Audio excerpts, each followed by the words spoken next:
탈원전 5년 바보짓이라. 아마 여러분들이 더 잘 알고 계실 거예요. 예. 전 세계 1등 하던 그 산업을 문재인 대통령은 5년 동안 완전히 짓밟았습니다. 세계 1등 기술이 완전히 사장됐고요. 기술자들이 외국에서 러브콜을 받아서 다 외국으로 취업하고 중소기업들은요 줄줄이 폐업하고 현재도 폐업하고 있는 실정입니다. 이런 와중에 윤석열 대통령이 현장을 찾아갔어요. 경남 창원에 있는 두산 에너빌리티, 두산중공업입니다. 여기에 찾아가서 원자력 발전 협력업체들과 간담회를 가졌습니다. 이건 보면 솔직히 좀 놀라운 행보예요. 저는 윤석열 대통령이 도어 스태핑을 하는 것도 그렇고요.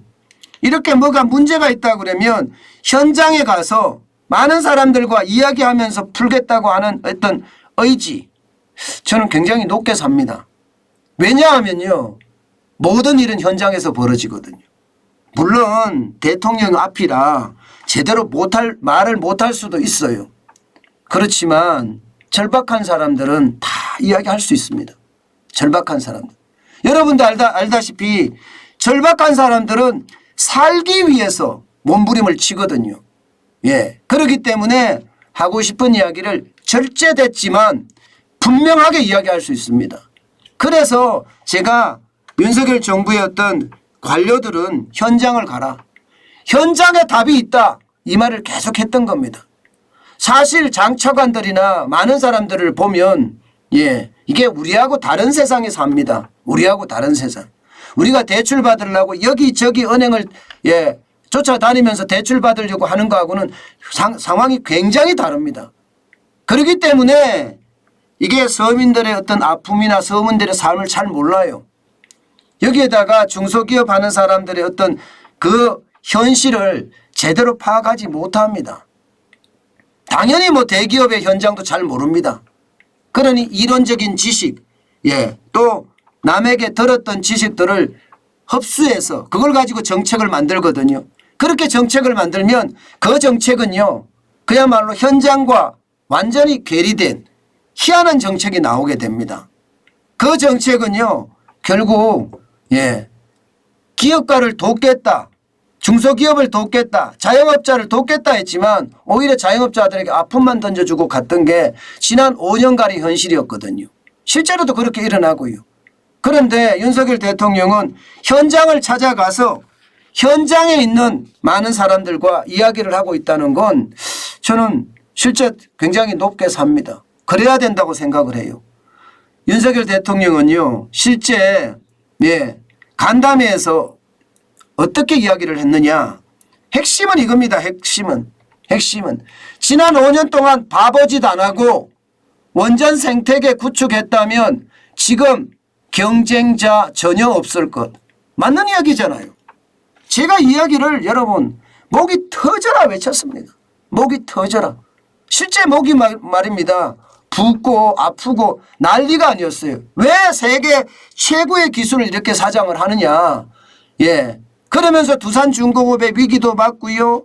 1차, 2차, 3차 협력업체들 그야말로 박살이 났잖아요.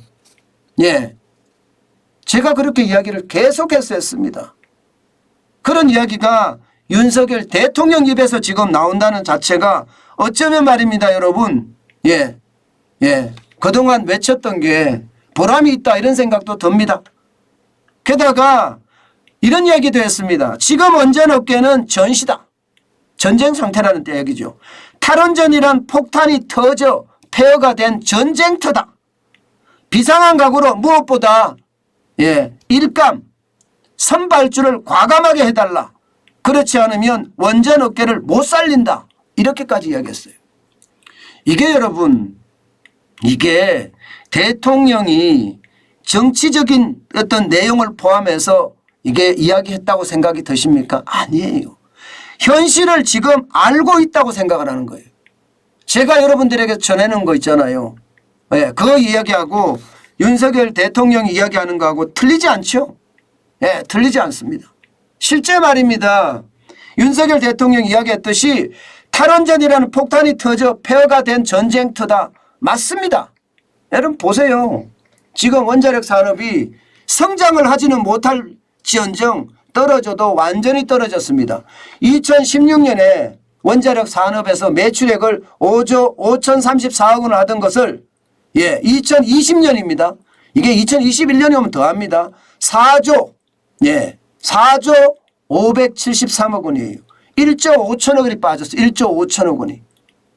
아니 전 세계가 원전하면서 원전을 하는 데가 한두 개가 아닌데 1조 5천억이 빠질 정도면 여러분 이게 산업 자체를 완전히 죽였다는 거죠. 죽였다는 거. 수출도 마찬가지입니다. 수출도 1억 2,641만 달러를 기록하던 것을 말입니다. 3,372만 달러로 줄었습니다. 그야말로 4분의 1토막이 났죠. 4분의 1토막. 완전히 망가진 거죠. 인력도 마찬가지입니다. 22,000명이었던 것이 19,000명이 3,000명이나 줄었어요. 실제 원전 산업은 망했어요. 진짜 망했어요. 이대로 가면 진짜 망해가요. 윤석열 대통령 말처럼 말입니다. 선발주를 줘서 일감을 주지 않으면 원전업계 못 살린단 말이 맞아요. 그 정도로 최악이 가고 있는 겁니다. 실제 말입니다. 원전업체 가보면 이래요.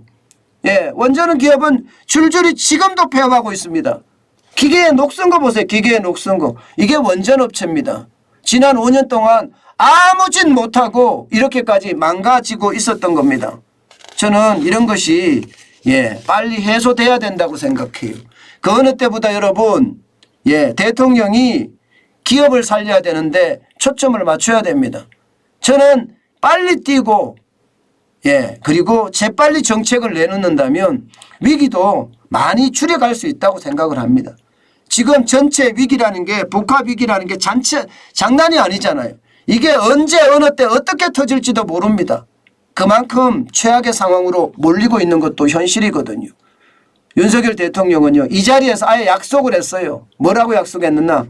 저 역시도 원전 세일즈를 위해서 백방으로 뛰겠다 이렇게까지 이야기했습니다. 백방으로 뛰겠다. 물론 우리 정부의 고위 관계자들은 당연하고요. 심지어 말입니다. 구체적인 내용까지 이야기했습니다.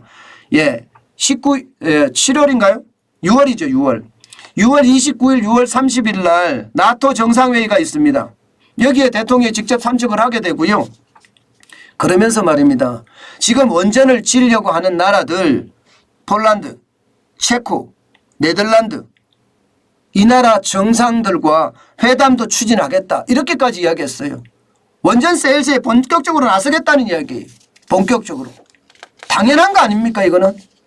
한 나라의 대통령이 국가를 먹여 살리기 위해서 가장 큰 세일즈를 하는 것은 당연한 겁니다. 이게 이념에 취해서 어허하는 그런 대통령이 아니란 뜻이에요. 지금은요 일하는 대통령이 필요합니다. 일을 해야지 우리나라가 변하고 바뀔 겁니다. 저는 그렇게 일하는 대통령 지금 당장 우리에게는요 최선의 어떤 선택이라고 생각을 해요. 앞으로도 윤석열 대통령의 어떤 행보가 지금처럼 현장 중심으로 그들의 아픔을 들어주고 현장을 이해하고 그러면서 정책을 세우는 그런 방향으로 갔으면 좋겠습니다.